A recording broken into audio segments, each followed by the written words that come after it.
സൗരയൂഥത്തിലെ ഒരു വലിയ ഗ്രഹമാണ് യുറാനസ്. അത് നമ്മുടെ ആകാശത്ത് പ്രത്യക്ഷപ്പെട്ടിട്ട് ഇന്നേക്ക് 30 ദിവസമായി. ആദ്യം എല്ലാവർക്കും അതൊരു പുതിയ നക്ഷത്രമായി തോന്നി. പിന്നീട് മനസ്സിലായി അത് വളരെ വലുതാണെന്ന്. അത് ഒരിക്കലും ഒരു നക്ഷത്രമാവാൻ ഒരു ചാൻസും ഇല്ല. യുറാനസ് ഇത്രയ്ക്ക് അൺസ്റ്റേബിൾ ആവാൻ കാരണം എന്താണ്?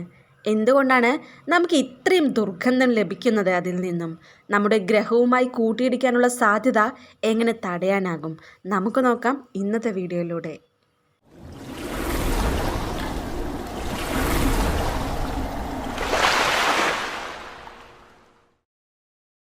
യുറാനസിനെ പറ്റി പറയുകയാണെങ്കിൽ നമ്മുടെ സൗരയൂഥത്തിൻ്റെ ഭ്രാന്ത പ്രദേശത്ത് നമ്മിൽ നിന്ന് ഏകദേശം 3 ബില്യൺ കിലോമീറ്റർ അകലെയാണ് കാണപ്പെടുന്നത്.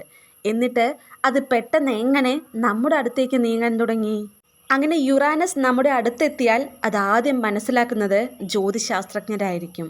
അവരുടെ കണക്കുകൂട്ടലുകൾ പ്രകാരം യുറാനസിന് കൂട്ടിയിടിയിലെത്താൻ ഏകദേശം 13 വർഷമെടുക്കും. അതുകൊണ്ട് തന്നെ ഭൂമി ഒഴിപ്പിക്കാനുള്ള ഒരു ചെറിയ അവസരമെങ്കിലും നമുക്ക് മുൻപിലുണ്ടാകും.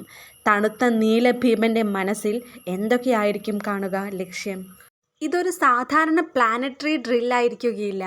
ഒരു കാരണവുമില്ലാതെ ഗ്രഹങ്ങൾ അവയുടെ ഭ്രമണപഥത്തിൽ നിന്നും മാറില്ല. പക്ഷേ യുറാനസ് എങ്ങനെയാണ് അത് ചെയ്തത്? ഇപ്പോൾ അത് സൗരയൂഥത്തിലൂടെ കടന്നു പോകും. സെക്കൻഡിൽ ഏകദേശം 1000 കിലോമീറ്റർ വേഗതയിൽ. ഈ അപ്രതീക്ഷിത വേഗത കാരണം നമ്മുടെ ഗ്രഹത്തിൽ ഏകദേശം നമുക്ക് 30 ദിവസം മാത്രമേ ബാക്കിയുണ്ടാവുകയുള്ളൂ.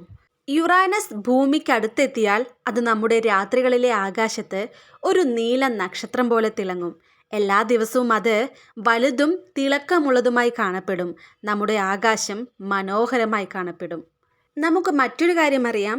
ഭൂമിയുടെ അടുത്തെത്താൻ, അതായത് യുറാനസിന് നമ്മുടെ ഭൂമിയുടെ അടുത്തെത്താൻ വ്യാഴത്തിനും ചൊവ്വയ്ക്കുമിടയിലുള്ള ഒരു ചിഹ്നഗ്രഹ വലയം കടന്നു പോകേണ്ടതുണ്ട്. ഇത് പല ചിഹ്നഗ്രഹങ്ങളുടെയും സ്ഥിരമായ ഭ്രമണപഥങ്ങളെ തടസ്സപ്പെടുത്തുകയും അവയിൽ ചിലത് നമ്മുടെ വഴിക്ക് എറിയപ്പെടുകയും ചെയ്യും. ഈ ചിഹ്നഗ്രഹങ്ങൾക്ക് ഏകദേശം 240 കിലോമീറ്റർ വരെ വ്യാസമുണ്ടാകും. ഏകദേശം 65 ദശലക്ഷം വർഷങ്ങൾക്ക് മുൻപ് ഭൂമിയിൽ നിന്ന് ദിനോസറുകളെ തുടച്ചു നീക്കുന്നതിന് ഉത്തരവാദികളായ ചിഹ്നഗ്രഹങ്ങളേക്കാൾ വലുതാണിവ. മറ്റൊരു പ്രധാനപ്പെട്ടൊരു കാര്യം, ഭൂമി വിട്ടാൽ മനുഷ്യർക്ക് പോവാൻ വേറൊരിടമില്ല. കാലത്തിൻ്റെ അന്ത്യം നമ്മുടെ കൺമുന്നിൽ നടക്കാൻ പോകുന്നു. അത് കാണാൻ നമ്മൾ ഇവിടെ തന്നെ അവശേഷിക്കുന്നു. എന്നാൽ ഈ കാഴ്ച നമുക്ക് ആസ്വദിക്കുക തന്നെ ചെയ്യാം. ആദ്യത്തെ ചിഹ്നഗ്രഹങ്ങൾ ഷൂട്ടിംഗ് നക്ഷത്രങ്ങളായി പ്രത്യക്ഷപ്പെടുന്ന സമയത്ത് യുറാനസ് നമ്മുടെ ചന്ദ്രൻ്റെ അതേ വലുപ്പത്തിൽ കാണപ്പെടും. എന്നാൽ അടുക്കുംതോറും അത് അതിവേഗം വളരും. പതിയെ പതിയെ യുറാനസ് നമ്മുടെ മനുഷ്യരാശിയുടെ വിനാശത്തിന് കാരണമായി തീരും. യുറാനസ് ഭൂമിയേക്കാൾ 15 മടങ്ങ് പിണ്ഡമുള്ളതിനാൽ അതിൻ്റെ ഗുരുത്വാകർഷണം നമ്മുടെ ഗ്രഹത്തെ വൻതോതിൽ ബാധിക്കാൻ തുടങ്ങും. അഗ്നിപർവ്വതങ്ങൾ അനിയന്ത്രിതമായി പൊട്ടിത്തെറിക്കാൻ തുടങ്ങും. ഒപ്പം അതിശക്തമായ ഭൂകമ്പങ്ങൾ ഭൂമിയുടെ ഉള്ളിൽ നിന്ന് നശിപ്പിക്കുകയും ചെയ്യും. അതിൻ്റെ കൂടെ തന്നെ ദുർഗന്ധവും. ആ ദുർഗന്ധം കാരണം നമ്മൾ അബോധാവസ്ഥയിലാകും. കാരണം യുറാനസിന് അതിശക്തമായിട്ടുള്ള ഗന്ധമാണുള്ളത്.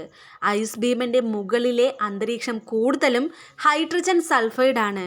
ചീഞ്ഞ മുട്ടകളെ ചീത്തയാക്കുന്നതും ഇതേ സാധനമാണ്.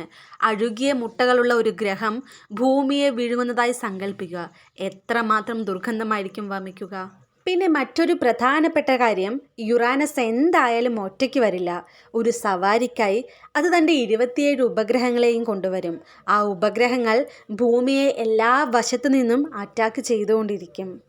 അവസാന ഘട്ടത്തിൽ നമ്മുടെ അന്തരീക്ഷത്തിൽ അവശേഷിക്കുന്ന എല്ലാത്തിനെയും യുറാനസ് കംപ്രസ് ചെയ്യും. അതിവേഗം ജ്വലിപ്പിക്കുകയും ചെയ്യും. അതുകൂടാതെ നമ്മുടെ മനോഹരമായ നീലഗ്രഹം മഞ്ഞുഭീമനെ വലവയ്ക്കാൻ തുടങ്ങുകയും ഒടുവിൽ അതിൻ്റെ നിരവധി ഉപഗ്രഹങ്ങളിൽ ഒന്നായി മാറുകയും ചെയ്യും.